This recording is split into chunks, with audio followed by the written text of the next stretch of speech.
വേദിയിലിരിക്കുന്ന BJPയുടെ എന്നിൽ വയസ്സ് കുറവാണെങ്കിലും ഗുരുതുല്യരായിട്ട് ഞാൻ കാണുന്നു. കാരണം രാഷ്ട്രീയത്തിൽ എനിക്ക് അത്ര വലിയ പരിചയമില്ല. പക്ഷെ അവർ ഗുരുക്കൾ തന്നെയാണ്. മുന്നിലിരിക്കുന്ന അടൂരിലെ രാജ്യസ്നേഹികളായിട്ടുള്ള BJP പ്രവർത്തകരെ, ആദ്യമായിട്ടൊരു ക്ലാരിറ്റി തന്നേക്കാം. ബിക്കോസ് ഇത് ആദ്യത്തെ, എൻ്റെ ജീവിതത്തിലെ ആദ്യത്തെ ഒരു രാഷ്ട്രീയ പാർട്ടിയുടെ ഒരു ഷാൾ അണിഞ്ഞുകൊണ്ടുള്ള പ്രസംഗമാണത്. ഇതുവരേക്കും ഞാൻ പറഞ്ഞിരുന്നൊരു കാര്യം, എൻ്റെ രാഷ്ട്രീയം എന്നുള്ളത് എൻ്റെ രാഷ്ട്രമാണ്. അത് കുറച്ചുകൂടെ ശക്തി കൂടിയത് കഴിഞ്ഞ 10 വർഷമായിട്ട് ഞാൻ ശ്രീകൃഷ്ണനെ പോലെ കാണുന്ന എൻ്റെ ആ ഉരുക്ക് മനുഷ്യനായിട്ടുള്ള മോദിജിയുടെ കമാൻഡിൽ ഞാൻ ഈ രാജ്യത്തെ കണ്ടുകൊണ്ടിരുന്നു. അതിനിടയ്ക്ക് പല അപവാദങ്ങളും വന്നു. ഇയാൾക്ക് സ്ഥിരതയില്ല, ഇയാളെ കോൺഗ്രസ് സ്റ്റേജിൽ കാണാം, കമ്മ്യൂണിസ്റ്റ് സ്റ്റേജിൽ കാണാം. അന്ന് ഞാനൊരു സെലിബ്രിറ്റി ആയിരുന്നു. ആ സെലിബ്രിറ്റി എന്ന് പറയുന്ന സമയത്ത് ആര് വിളിച്ചാലും ഞാൻ പോവും. ഈദുൽ ഫിത്തറിന് വിളിച്ചാലും പോവും, പള്ളിയിലെ പ്രശ്നം ഉണ്ടെങ്കിലും പോവും, എന്തുണ്ടെങ്കിലും ഞാൻ എവിടെയും പോവാൻ എനിക്ക്. കാരണം ഒരു രാഷ്ട്രീയ പാർട്ടിയായിട്ട് കമ്മിറ്റ് ഇല്ല. പക്ഷേ എന്ന് that is on 24th December നദ്ദാജിയും സുരേന്ദ്രജിയും എൻ്റെ കഴുത്തിൽ ആ ഷോൾ അണിച്ചതിന് അന്ന് തൊട്ട് ഞാൻ പിന്നെ BJPക്കാരനായി മാറിയിരിക്കുകയാണ്. അതിൽ എനിക്ക് അഭിമാനമേ ഉള്ളൂ. ഞാൻ നിങ്ങളിൽ കാണുന്ന ഏറ്റവും വലിയൊരു പ്രശ്നം കേരളത്തിൽ, you are all shy of saying ഞാൻ BJP ആണ് എന്ന് പറയാൻ എവിടെയോ ഒരു മടി, നെറ്റിയിലൊരു കുറി തൊടാൻ മടി.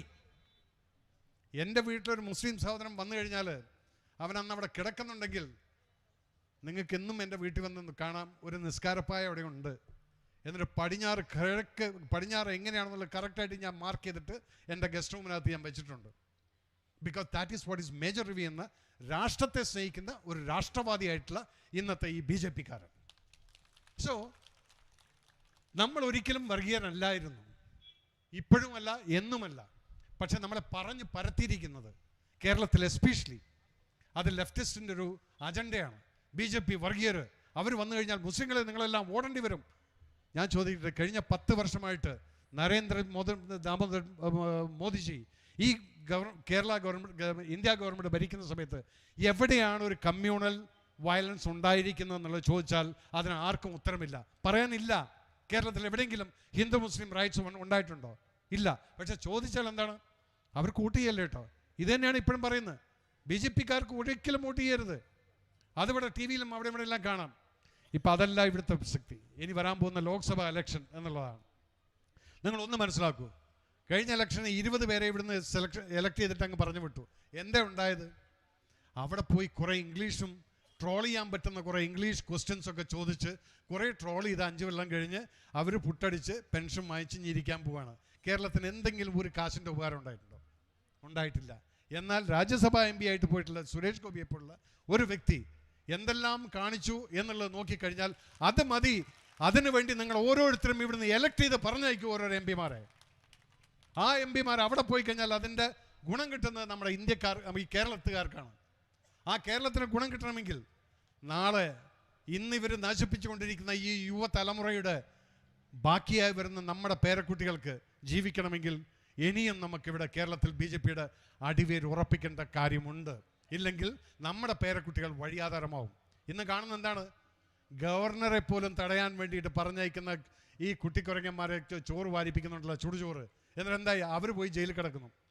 എനിക്ക് ചോദിക്കാനുള്ള ഇത്രയേ ഉള്ളൂ, ഇവിടേക്ക് ഈ ഭരിക്കുന്ന പാർട്ടിക്കാരുടെ മന്ത്രിമാരുടെയും ഇവിടെയൊക്കെ നേതാക്കന്മാരുടെയും എത്ര മക്കളുണ്ട് ഇവിടെ റോഡിലിറങ്ങിയിട്ട് തല്ലു വാങ്ങിക്കാൻ? ആരുമില്ല. അതുകൊണ്ട് ഇവിടെ ആരെങ്കിലും മാർക്സിസ്റ്റുകാരും മറ്റവരും ഇരിക്കുന്നുണ്ടെങ്കിൽ നിങ്ങൾ അച്ഛനമ്മമാർ സൂക്ഷിച്ചോളാം നിങ്ങളുടെ കുട്ടികളെ. ഇല്ലെങ്കിൽ അവരെ ഇതുപോലെ റോഡിലേക്ക് ഇറങ്ങിക്കഴിഞ്ഞാൽ അവസാനം വീട്ടിലിരുന്ന് കരയേണ്ടി വരും. അത് വേണ്ടെങ്കിൽ എലക്ട് ചെയ്യൂ. We are the people who loves this country. നമ്മുടെ രാജ്യത്തിന് വേണ്ടിയിട്ട് നമുക്ക് പോരാടാം. ആ രാജ്യം എന്ന് പറയുന്നത് ഇന്ത്യ എന്ന മഹാരാജ്യം. അതിൽ രാഷ്ട്രബോധമുള്ള ഒരു പാർട്ടി എന്ന് പറയുന്നത് അതാണ് ഭാരതീയ ജനതാ പാർട്ടി. അതിൽ ഉറച്ചു നിൽക്കുന്നുണ്ട്. കാരണം ഇന്ന് മോദിജി ചെയ്തിട്ടുള്ള കാര്യങ്ങൾ എന്തെന്നുള്ളത് പല കാര്യങ്ങളും കേരളത്തുകാർക്ക് ആർക്കും അറിയില്ല. ഒരു സിമ്പിളായിട്ട്, ഞാൻ കഴിഞ്ഞ ആഴ്ച ദേവലാലിയിൽ മിലിറ്ററി ക്യാമ്പിൽ പോയ സമയത്ത് ഞാൻ തന്നെ കണ്ണ് തള്ളിപ്പോയി. പണ്ട് നമ്മൾ കേട്ടിട്ടുണ്ട് ബോഫേഴ്സ് ഗൺസ് കൊണ്ടുവന്നിട്ട് ഇവിടെ കുറേ ഗോട്ടാലിയും ലക്ഷക്കണക്കിന് കോടികൾ തിരിമറി നടത്തിയിട്ടുള്ള കേസ് നമ്മൾ കേട്ടിട്ടുണ്ട്. ഈ ബോഫേഴ്സ് ഗൺസ് സ്വീഡനിൽ നിന്ന് കൊണ്ടുവന്നപ്പം ഞാനെന്ന് പറയുന്ന ഒരു ആർട്ടിലറിക്കാരൻ പോലും വളരെയധികം സന്തോഷിച്ചു. ഓ വാട്ട് എ ഗൺ എന്നൊക്കെ പറഞ്ഞിട്ട്. പക്ഷേ കഴിഞ്ഞ ആഴ്ച ദേവലാലി പോയപ്പോഴാണ് കാണുന്നത് മോദിജിയുടെ കീഴിലുള്ള എല്ലാം മേക്ക് ഇൻ ഇന്ത്യ എന്നുള്ളതിൽ ഈ ബോഫേഴ്സിനേക്കാൾ 7 കിലോമീറ്റർ ദൂര റേഞ്ചുള്ള ബോഫേഴ്സ് നമ്മൾ ഉണ്ടാക്കി കഴിഞ്ഞിരിക്കുന്നു. അതിൻ്റെ ഫയറിംഗ് കാണിച്ച് ഡെമോൺസ്ട്രേഷൻ നമുക്ക് കാണിച്ചു തന്നു.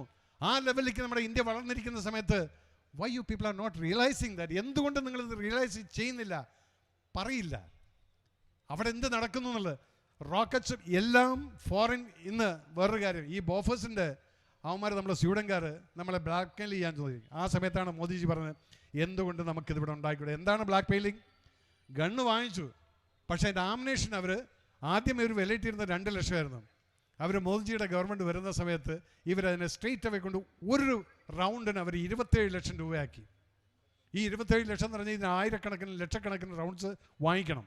ഇതിൻ്റെ ഫൈനാൻഷ്യൽ ഇംപ്ലിക്കേഷൻസ് എന്തായിരിക്കും? ആ സമയത്താണ് ഇതുപോലെ ദീർഘവീക്ഷണമുള്ള ഞാൻ ആരാധിക്കുന്ന, നിങ്ങൾ ഓരോരുത്തരും ആരാധിക്കുന്ന മോദിജി പറഞ്ഞ് why don't you people make it here? അതിവിടെ ഉണ്ടാക്കി ഇന്ന് ആ ഗൺസാണ് പട്ടാളത്തിൽ സപ്ലൈ ചെയ്തുകൊണ്ടിരിക്കുന്നത്. ബോഫേഴ്സ് ഗണ്ണിന് വെറും 33 കിലോമീറ്റർ റേഞ്ചേ ഉള്ളൂ. ഇന്ത്യയിൽ ഉണ്ടാക്കിയിരിക്കുന്ന ഗണ്ണിന് 37 കിലോമീറ്റർ. അതുപോലെ റെഡി ഫിറ്റ്നസ് എന്ന് പറയുന്നത് ഒരു ബോഫേഴ്സ് ഗൺ വാറിന് അതിൻ്റെ റൗണ്ട് കയറ്റി റെഡിയാക്കാൻ റിപ്പോർട്ട് കൊടുക്കാൻ 1 മിനിറ്റ് 40 സെക്കൻഡുമാണ്. അതാണ് കമ്പാരിസണിൽ നമ്മുടെ ഇന്ത്യൻ ഗണ്ണും റെഡിയായി വെറും 40 സെക്കൻഡ് കൊണ്ട് യുദ്ധത്തിന് റെഡിയായിരിക്കുന്ന നിൽക്കുന്ന ഗണ്ണിനെയാണ് നമ്മൾ ഇന്ത്യക്കാരുണ്ടാക്കിയിരിക്കുന്നത്. സോ ഇതുപോലെ പലതും നമ്മൾ ഉണ്ടാക്കിയിരിക്കുന്നു. ഇതെല്ലാം നമ്മൾക്ക് വേണ്ടിയിട്ടാണ് ഈ ചെയ്തിരിക്കുന്നത്. അങ്ങനെയുള്ള ആ മോദിജിയുടെ ഗ്യാരണ്ടി, കഴിഞ്ഞ 10 വർഷത്തിൻ്റെ ഗ്യാരണ്ടി അദ്ദേഹം കാണിച്ചു തന്നു. ഇനി നമുക്ക് വേണ്ടത് ഒരു എക്സ്റ്റൻഡഡ് വാറണ്ടിയാണ്. അതിനുള്ള അടുത്ത് വരുന്ന ഈ 5 വർഷത്തിന് അദ്ദേഹത്തിന് വാറണ്ടി കൊടുക്കേണ്ടത് നമ്മളാണ്. നമ്മൾ ഇവിടുന്ന് ഓരോ എം പിമാരും, ഇപ്പോൾ ജോർജേട്ടൻ പറഞ്ഞു 5 MP എന്ന് പോരാ, അത് 20 തന്നെ മനസ്സിൽ വെച്ചുകൊണ്ട് ഓരോരുത്തരും വിചാരിക്കണം എൻ്റെ ഈ വോട്ടായിരിക്കും ഒരുപക്ഷെ ഈ BJP-ക്കാരെ ജയിപ്പിക്കുന്നത്. നിങ്ങൾ ഓരോരുത്തരുടെയും വോട്ടായിരിക്കും അത്. ഒരിക്കലും നമ്മൾ പോയിട്ട് ജയിക്കുമോ എന്നുള്ള ആ ചിന്താഗതി ആദ്യം മാറ്റിയെടുക്കും. നമ്മൾ ജയിക്കും എന്നുള്ളതായിരിക്കണം നമ്മുടെ മനസ്സിനകത്ത്. ആ ഒരു ദൃഢവിശ്വാസത്തോടു കൂടി നിങ്ങൾ മുന്നോട്ട് പോയി കഴിഞ്ഞാൽ we will win the battle. ഇതൊരു പട്ടാളക്കാരനോട് പറയുന്നത്. ആ ഒരു വാശി നിങ്ങൾ വയ്ക്കൂ. അതുപോലെ തന്നെ ഇവിടെ 1-2 കാര്യങ്ങൾ ഞാൻ ഇന്നിപ്പോൾ ഒരു വൈസ് പ്രസിഡൻ്റ് ആയ സ്ഥിതിക്ക് എൻ്റെ നേതാക്കന്മാരെല്ലാവരും ഉണ്ട്, ഇവരെല്ലാവരും എന്നെ സപ്പോർട്ട് ചെയ്യുമെന്ന് വിചാരിക്കുന്നു. ഞാനിപ്പം കാണുന്ന കുറച്ച് സങ്കടകരമായിട്ടുള്ള കാര്യങ്ങളുണ്ട്. ഒന്ന്, എക്സ് സർവീസ്മെൻ ആൻഡ് സർവീസ്മെൻ കേരളത്തിൽ വന്നു കഴിഞ്ഞാൽ ഇവിടുത്തെ ചില പോലീസുകാരെന്നാണ് പറയുന്നത്. ആ പോലീസുകാർ ആരാണെന്നറിയാമോ? ഈ ബാക്ക് ഡോർ എൻട്രി കൂടെ ഇങ്ങനെ കഴിഞ്ഞ 10 വർഷമായിട്ട് കയറ്റിയിരിക്കുന്ന കുറച്ചുണ്ട്. ഇവിടെ PSCയും പാസ്സായിട്ടുള്ള സബ് ഇൻസ്പെക്ടേഴ്സും സ്ട്രെയിറ്റ് ഫോർവേഡ് ആയിട്ടുള്ള അവരൊരിക്കലും ഇതുപോലെ ക്രൂരമായിട്ട് ഒരാളെയും മർദ്ദിക്കുന്നത് ഞാൻ കണ്ടിട്ടില്ല. പക്ഷേ ഈ മർദ്ദിക്കുന്നവരുടെ മുഖം കണ്ടാൽ അറിയാം ഇവനെന്ന ഗുണ്ടയെ കാക്കി യൂണിഫോം ഇടിപ്പിച്ചുകൊണ്ട് കയറ്റിയിരിക്കുന്നത് ഈ പിണറായി സർക്കാരാണെന്നുള്ളത്. അപ്പം അതുകൊണ്ട് അവർക്ക് എഗൻസ്റ്റായിട്ട് ഇനി എൻ്റെ പട്ടാളക്കാരെ തൊട്ട് കഴിഞ്ഞാൽ, ഇന്ന് എനിക്കൊരു പാർട്ടി എൻ്റെ പിറകിലുണ്ട്, ആ പട്ടാളക്കാർക്ക് വേണ്ടി ഞാൻ പോരാടും. അതുകൊണ്ടായിരുന്നു വയനാട്ടിൽ ഒരു പട്ടാളക്കാരനെ ഈ കഴിഞ്ഞ മാസം അടിച്ച് കൈയും കാലും ഒടിച്ചു. എന്തോ ആയിക്കോട്ടെ, എൻ്റെ പട്ടാളക്കാരുടെ കയ്യിൽ തെറ്റുണ്ടെങ്കിൽ ആ തെറ്റെന്ന് പറയാനുള്ള ചങ്കൂറ്റം എനിക്കുണ്ട്. അല്ല ഞാൻ അവിടെ കയറിയിട്ട് എൻ്റെ കൈകൾ ശുദ്ധമാണ് എന്ന് ഞാൻ പറയില്ല. എൻ്റെ കൈ ശുദ്ധമല്ലെങ്കിൽ എൻ്റെ കൈ ശുദ്ധമല്ല.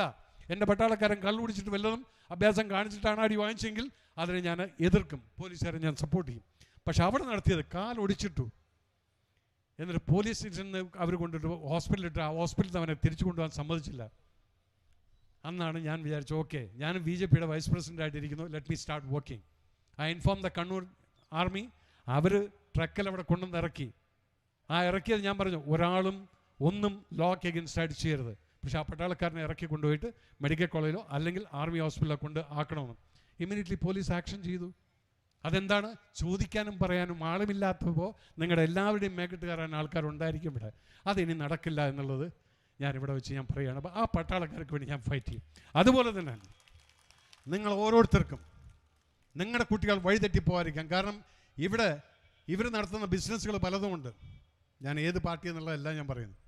ഈ ഡ്രഗ്സ് കൊണ്ട് ഇന്ന് ഇന്ത്യ എന്ന മഹാരാജ്യത്തിൻ്റെ ശക്തി എന്തെന്ന് അറിയുന്ന ശത്രുക്കൾക്കറിയാം ആ ബോർഡറിൽ നിന്നിട്ട് ഇന്ത്യക്കാരെ ഫൈറ്റ് ചെയ്ത് ജയിക്കാൻ പറ്റില്ല. അതുകൊണ്ട് അവരെന്താണ് ചെയ്യുന്നത്? ഇന്ന് അവർ പഞ്ചാബ് വഴി ഡ്രഗ്സ് കയറ്റിവിട്ട് മണിപ്പൂരിലും മേഘാലയയിലും കൊണ്ട് പ്രോസസ്സ് ചെയ്ത് ബർമ, ബാംഗ്ലൂർ വഴി ശ്രീലങ്കയിലോട്ട് കൊണ്ടുപോയിട്ട് പോകുന്ന പോക്ക് നല്ലൊരു കച്ചവടം കേരളത്തിൽ നടത്തിയിട്ട് ഇതിലൊക്കെ എന്താ സംഭവിക്കുന്നത്? നമ്മുടെ കുട്ടികളാണ് നശിച്ചുകൊണ്ടിരിക്കുന്നത്, നമ്മുടെ ഭാവിയാണ് നശിക്കുന്നത്. ഇതെല്ലാം എഗൻസ്റ്റായിട്ട് പോരാടാൻ നിങ്ങൾ ഇവിടുന്ന് സെലക്ട് ചെയ്ത് വിടൂ MP-മാരെ. ഈ എം പിമാർ പോയി കഴിഞ്ഞാൽ എനിക്ക് അവരെ പ്രഷറൈസ് ചെയ്യാം. ഇപ്പോൾ ഇരിക്കുന്ന എം പിമാരുടെ അടുത്ത് പോയി കഴിഞ്ഞാൽ എനിക്ക് പ്രഷറൈസ് ചെയ്യാൻ പറ്റില്ല, കാരണം പാർട്ടിപരമായിട്ട് they are against me. So select the MPs. നിങ്ങൾ ഓരോരുത്തരും വിശ്വസിക്കണം, നിങ്ങളുടെ ഓരോരുത്തരുടെ വോട്ടായിരിക്കും ഞാൻ ആ വ്യക്തിനെ ജയിപ്പിക്കാൻ പോകുന്നത്. വീട്ടിലിരിക്കരുത്. അമ്മയും വോട്ട് ചെയ്യാൻ പോകാൻ പറ്റില്ലെങ്കിൽ എടുത്തുകൊണ്ട് പോയി വോട്ട് ചെയ്യിപ്പിക്കണം. അതായിരിക്കണം നമ്മുടെ ഓരോ കാര്യകർത്താവിൻ്റെയും ആ ഒരു വിശ്വാസം നിങ്ങൾക്ക് ഉണ്ടായിരിക്കണം. You work hard.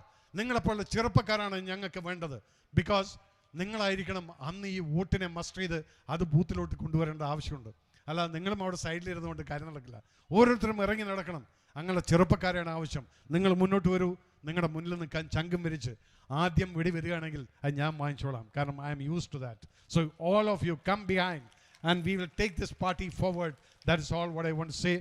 With all that, ഇന്ന് സുരേന്ദ്രൻ നയിക്കുന്ന ഈ ജാഥയ്ക്ക് ഇതിൻ്റെയൊക്കെ ഒരു അർത്ഥമുണ്ട് എന്തിനാണെന്ന്. നമ്മൾ ഓരോരുത്തരും വന്ന് സംസാരിക്കുന്നത് ജോർജേട്ടൻ പറയേണ്ടതൊക്കെ പറഞ്ഞു ഇവിടെ എന്തൊക്കെയാണ് നടക്കുന്നതെന്നുള്ളത്, അഴിമതിയും കാര്യങ്ങളൊക്കെ. അതുകൊണ്ടാണ് ഞാനത് ഇൻസിസ്റ്റ് ചെയ്യാത്തത്. ഇതെല്ലാവർക്കും അറിയാവുന്ന കാര്യമാണ്. പറഞ്ഞ പോലെ നമ്മളെല്ലാം കാണാനിരിക്കുന്ന ഒരു ശുഭദിനം വരാൻ പോവുകയാണ് എന്നുള്ള അദ്ദേഹം പറഞ്ഞു. അടുത്ത് തന്നെ വരട്ടെ എന്ന് ഞാൻ ദൈവത്തിനോട് പ്രാർത്ഥിക്കുന്നു. ഏത് ദൈവത്തിനോടാണ്? ഈ കോപ്രായം കാട്ടിക്കൂട്ടുന്ന ദൈവവിശ്വാസിയല്ലാത്ത നിരീശ്വരവാദികളായിട്ടുള്ള ഇവന്മാരെ, ഈ നേതാക്കന്മാർക്ക് ദൈവം കൊടുക്കുന്ന ഒരു പനിഷ്മെൻറ്റ് കാണാൻ വേണ്ടി നമ്മൾ കാത്തിരിക്കും. അന്ന് പറയും എൻ്റെ അയ്യപ്പനാണ് ശക്തി, അല്ലെങ്കിൽ എൻ്റെ കൃഷ്ണനാണ് ശക്തി എന്നുള്ളത് അന്ന് നമ്മൾ പറയും. അവിടെയായിരിക്കും വിശ്വാസിയായിട്ട് മാറേണ്ടത്. ആ വിശ്വാസം നിങ്ങൾ എല്ലാവരിലും ഉണ്ടായിരിക്കട്ടെ. മറ്റുള്ളവൻ്റെ വിശ്വാസം ഒരിക്കലും നമ്മൾ ഇൻസൾട്ട് ചെയ്യരുത് എന്ന് ജോർജേട്ടൻ ആ വാങ്കുവിളി കേട്ട സമയത്ത് നിർത്തിയപ്പം ഐ റിയലി ലവ് ദാറ്റ്. ഇത് പലയിടത്തും കാണാം. പക്ഷേ എങ്കിലും ഇങ്ങനൊരു BJPയുടെ ഒരു വേദിയിൽ ഇതുപോലെ കേട്ട സമയത്ത് കണ്ടപ്പോഴും I really liked it. Yes, we are for everybody. നമ്മളെല്ലാവർക്കുള്ളതാണ്. നമുക്കൊരു ജാതിയില്ല, ഒരു മതമില്ല, ഒന്നുമില്ല. ഒറ്റ ജാതി, അത് ഇന്ത്യൻ എന്ന ജാതി. അത് തന്നെയാണ് നമ്മുടെ മതവും ആ കൊടിയും അത് തന്നെ. Thank you so much. God bless you all. എല്ലാ ചെറുപ്പക്കാരും എൻ്റെ കൂടെ ഉണ്ടായിരിക്കണം. We all will be standing in front of you and we will lead from the front. നിങ്ങൾ ഓരോരുത്തരും വോട്ട് ചെയ്യാൻ മറക്കരുത്. വയ്യാത്ത അമ്മൂമ്മയാണെങ്കിൽ ശരി, എടുത്തോണ്ട് വന്നുകൊണ്ട് ആ തമ്പൊന്ന് അവിടെ കുത്തിക്കണം. Please do that. Thank you so much and God bless you all and with a big Jai Hind. Thank you. പ്രഭാഷണത്തിനായി BDJS സംസ്ഥാന വൈസ് പ്രസിഡന്റ്